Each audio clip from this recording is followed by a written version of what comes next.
And as Eric said, I'm formerly from Montebello, which I have a lot of pride in.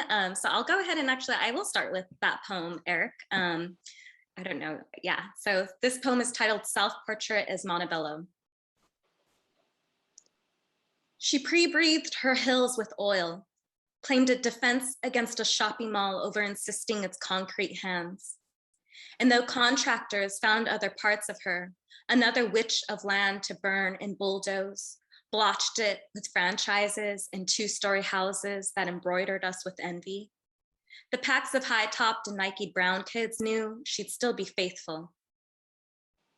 We wrestled her dirty spine Whittier Boulevard in the name of Friday early dismissal blowjobs. We licked the salt off her wrist Taylor Avenue and made it our safe space to skateboard every shit talker's jaws into an uncoddled mizzle of blood. We counted beads along her Washington and Bluff ribcage riverbed in the name of patron saints De La Hoya and Olmos, prayed they'd intercede one day, make us famous too. We caramelized the daylight from her womb, miscarried it, and still. She cradled us into the mumble of night where we ousted our chaperones, slung backpacks into gated backyards, wore our anorexic futures casually. She didn't mind our tawny skin, our too many billboard dilated eyes. She liked how we undid our blouses, told this town to brim its canteen full of us. Promise not to tell our priest or mothers.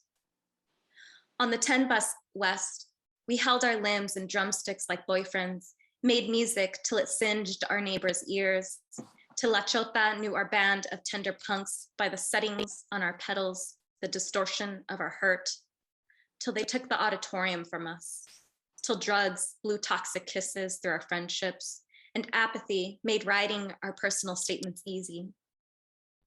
We opened our palms like graves, and she lowered herself into the concaves of our heritage, lent us a genesis to reclaim. In the morning, we'd reinvent ourselves again. Her secrets were ours to waste. Okay. Thank you. As I prefaced before, I'm actually super sick right now. I literally slept all day in preparation for this. So I'm happy to be alive and not infecting any of you all. Today I rested, and that's kind of hard to do as a mother. I wrote this poem about the experience of childbirth. Thank you. So this poem is titled Moonward Delirium in a Bathtub. But the wound caused by the serpent be cured by the serpent. Gloria Anzaldúa. This inverted light inking through me, the underworld, a brocade curtain pulled open. I am here again, deluged, dug up and reburied, a ritual of sinking inward, swirls of deities calling out for each other. My body orbits the body, and my body orbits the death of myself.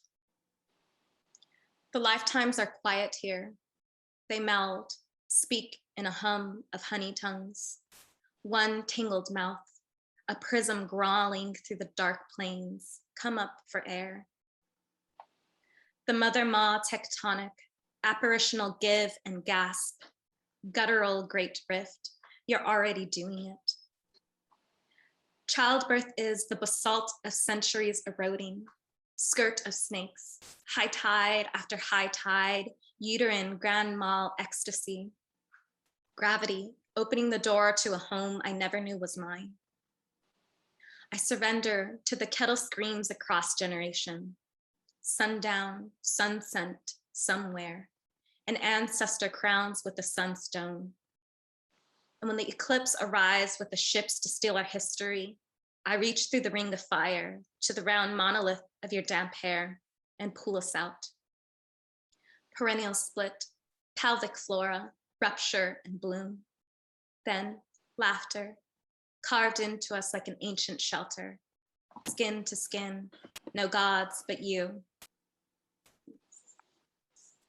Sweating so much.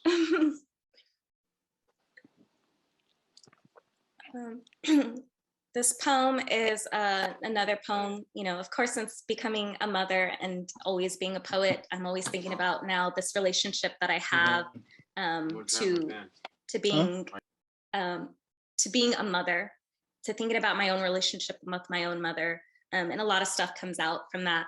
So this is a poem titled Migrainers. Mama pulls my hair so hard, I can hear the world in misty shards. Maybe I lingered on the sun too long. Maybe I'm an hija ingrata. Maybe I taste the burning flesh of scalp, my sister's ethereal wood smoke mixed with mold, floral dish soap, human shit. We're late to school, but the all-day throb means we're pretty. Our ponytails are sleek, tight, so long we could hang from them. Miles and years removed and my head still reeling. I start to glimmer, kaleidolite, gift of aura, psychic bite of vision. In the scintillating rainbow, I believe this neurohorology more than anything. And I'm a vagabond, a necia, a puta, a daughter, so I've seen a lot. My terracotta tongue is a heavy crematorium. I'm muttering to the meat cutter about my sister again, vomiting whale bones again. Just another one of my tantrums, writhing beautifully in the bed because my ungrateful head told me to.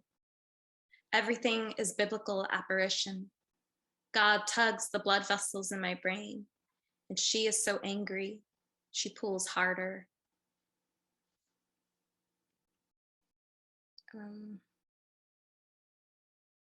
This poem is titled Conversation Between Two Women with Their Toddler Screaming.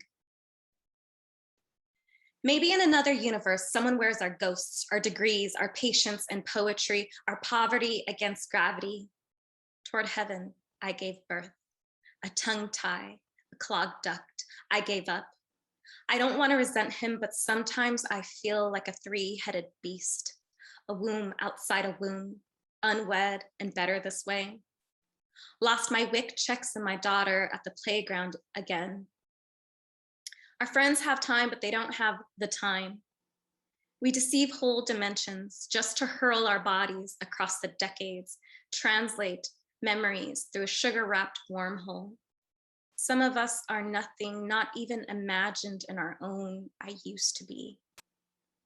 Another era of unforgiving, another century of questioning. My own anatomical openness scares me.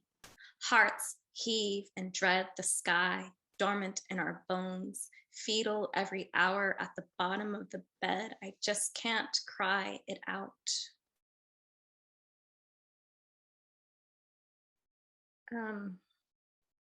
So I write a lot about Los Angeles too, not just motherhood. I really enjoyed, I believe it was Ken's poem, when the question of where are you from? Where are you really from? And yeah, my great-great-grandpa is from Los Angeles. So I have this deep ancestral just connection to Los Angeles, and it actually hurts to be away for this long. And it's been about 10 years now that I've been away from Los Angeles, but I'm always thinking about it and I'm always sort of there. So it's really just an honor to be around a lot of SoCal poets right now, because I feel like you could at least sort of get this admiration, or at least the references that I have to certain freeways and bus lines, etc. This poem is titled The Santa Ana Freeway Sound Wall. And if you aren't familiar, the sound wall is just basically what separates the freeway from people's backyards.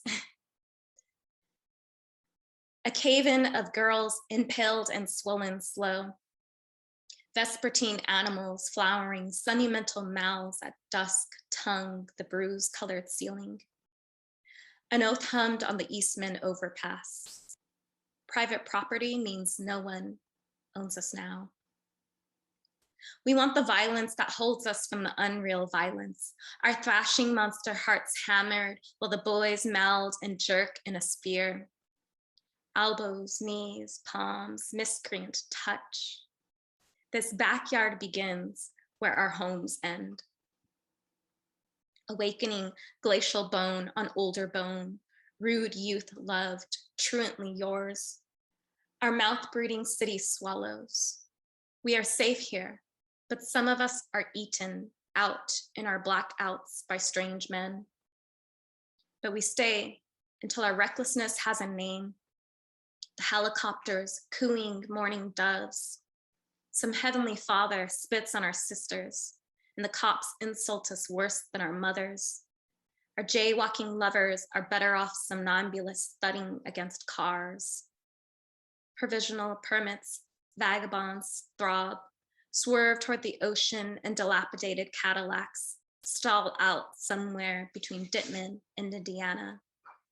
Fascination of our bird bones taking flight, a blood shimmer of brown punks against the brick celestial delinquent. Sorry, your name was Keith. My bad, Ken. Keith. Okay, so we're gonna go into the Los Angeles portion now.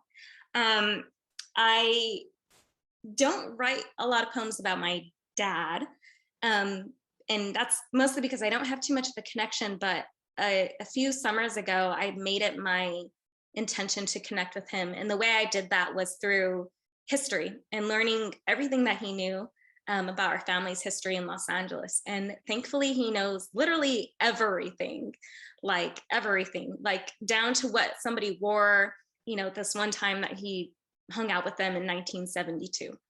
He's one of those people that just has a crazy memory. So I've sort of been able to, I don't know, I guess, look into these people's lives of my family members and really get to know them, even though I've never met them, and to just imagine, based off of these things that I heard, who they were. So this poem is titled Los Angeles at the Cusp of Sidelong Stairs, and it's about my great-grandma. Outside a studio, she hears it's a John Ford. They want the next Del Rio, the next Velez, untouched by sun. Discarded lovers eat the raw antiquities off your fingertips. So there, my great nanny waits for you, a hungry bird of paradise, blood lining her lips. A casting director stunned beckons her. They remove her makeup, smear dirt on her face, replace her high heels with prop moccasins. The hair she spent all night rolling messed into 15-second braids. 8 decades later, I search for her in Technicolor. Maybe a scene where the poor settler opens a lily face wide and screams at the villainous sight of her brown body. But the shot is cut, and all my great nanny brings home is another unwanted extra, the man who will marry her and leave her for her prettier sister.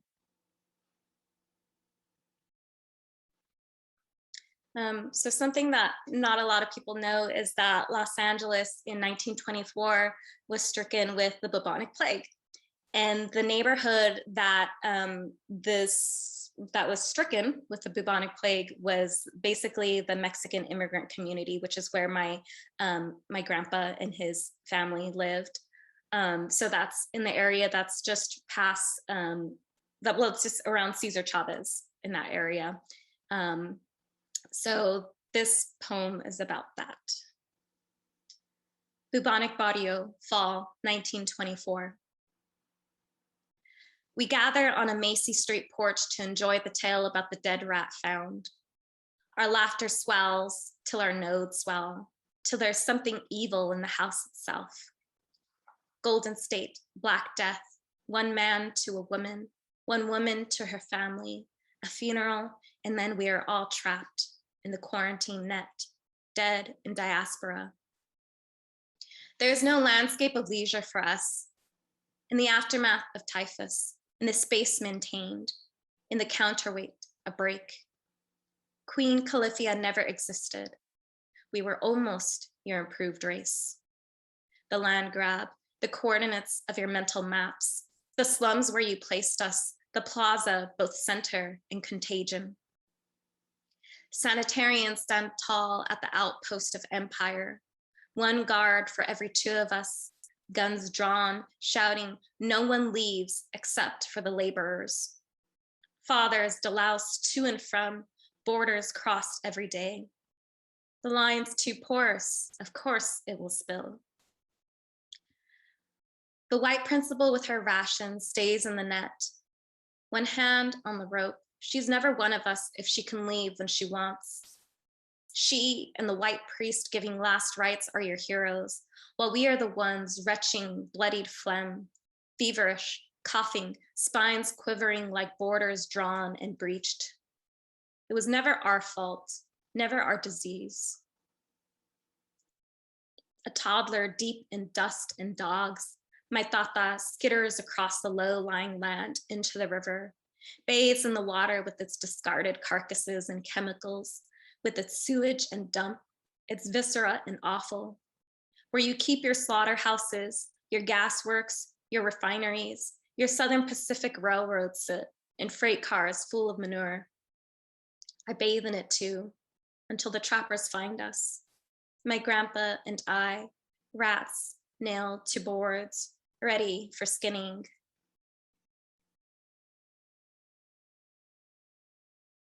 Okay.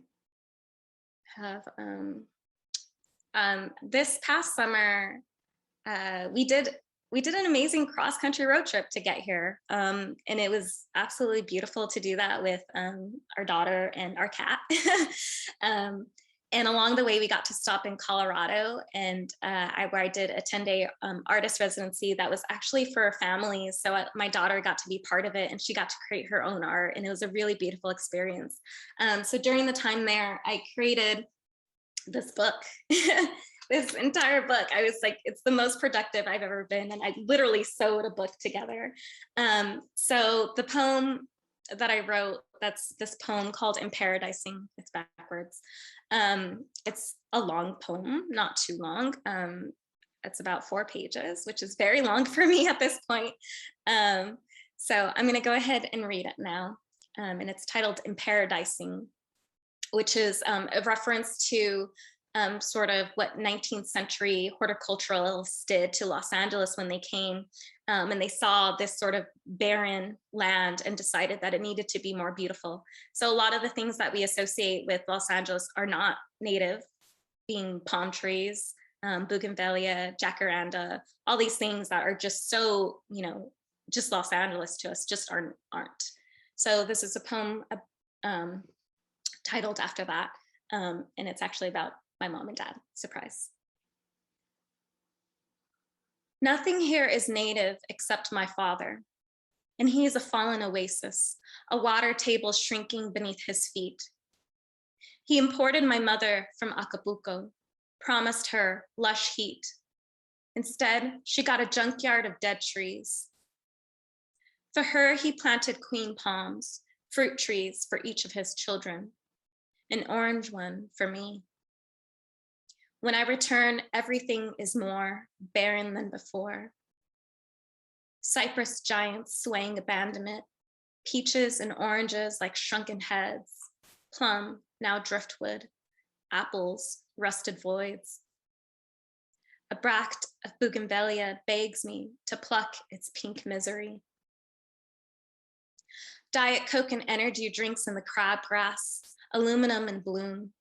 A machete on a tipped refrigerator, dressed in the pods and petals of jacaranda, all tender, ready to work. If I can save just one seed from this yard, maybe I can save them all. Los Angeles advertises itself better than it tends to its flora. A 5-color lithograph on a fruit crate promises all here is ripe. My father, at 19, forged a paycheck to lure my mom to its sweetness. Drought is the absence of water, fire, the excess of fuel. My mother manages all this garden by ritually destroying it. She knows how good things are, so nothing is ever thrown away. My daughter, at the door to my warped childhood home, asks how they live in there. The flies circling, the rolling hills of waste, the cat piss smell of yard sale finds, a man nailed to a cross in every room. I tell her I don't know, though Christ I once did. My baby doll, black in soot. The foreclosure and eviction books I read as a teenager. Our family photos at the bottom of a blue barrel in rotten rainwater. Good things she won't inherit. Under the stressed orange tree, my daughter kicks the learning table. My mother bought, but never gave her. And I ask her to kick it again and let her play all she wants. The Southland is an open-air sanatorium. In this Pacific clime, I relapse into daughterhood delirium, give them money when they ask, breathe their yellow air. Housed but haunted, rooted but wilting, yet here I am again because California fever sickens me. Sunshine replaced the gold. Now all our backyards are all trashed. My father, like an ornamental tree, loved by my mother, not for what he does, but for what he means. She waits for God to say when it is over. But God is mean and never knows when to stop. Guillotines palms in a pyramidal rage. My father planted everything on this earth, a profane canopy, a bleached collage of California dream. I am exhausted, digging through it all to find what is mine. Even the telephone pole is nature, pine preserved. I pray till conifer spills through my mouth. A bolt, a fuse, a clamp, my tongue, a wire, a pair of shoes hangs from, telling me to go on, become ultra flora. Hell is a California sunset. I am a good daughter to this land. Bury me beneath the roots of its good trees.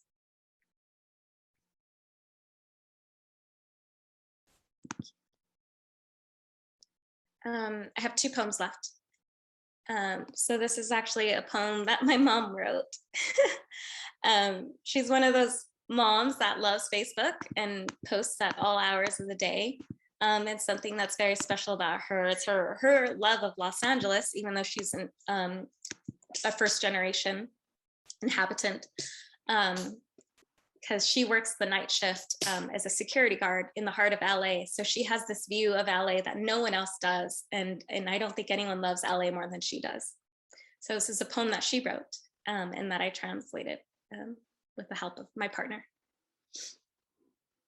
My mother writes from a rooftop during her night shift, August 2020. Ahí en medio tenemos una hermosa luna esta noche. Y hasta allá arriba, una hermosa estrella embelleciendo la noche. Y yo subiéndome para alcanzar la luna, la estrella y el cielo. Ahí ya me volví poeta como mi hija. Here's the English version of it. There, in the middle of the sky, what a beautiful moon we have tonight. And all the way up there, a beautiful star enshrining the night. And I ascending to reach the moon, the star, and the sky. There, I've become a poet like my daughter. This last poem is titled Eggphasis of My Daughter's Art. She is a coloring page from my mother tongue, till-bodied and line-tailed quetzal, the violet wood song of a quena, wisped and blotted lips, the swirl of an acid lace quitasol, muddy pink and orange. I sneak through the cross eyes of her elephants, her self-enucleated alligators. I live in this kaleidoscopic heaven now. I am the Q-tip skeleton, knees bent backward, forever split, the misplaced gaze and paper bowl shell of a turtle, the touching thumbs of her handprints, reaching for me, reaching for her, reaching for me, embedded deep in this infinity mirror, love. I am the autumn leaves glued onto gold foil, like a coven of angels lifting the silhouette of her braids everywhere. Through the confetti glare of city lights, I become the embroidered bird stuck mid-flight, fleeing triangles and diamonds, wing caught on the aqua moon. The single crayon mark on white plumage, the swirl and dot of primary colors, the rhythmic snip of my own papel picado heart. Here, the sky is always an ocean, the sun a boat she cut in half. So I sail with her to the wind chime house and see everything. Thank you.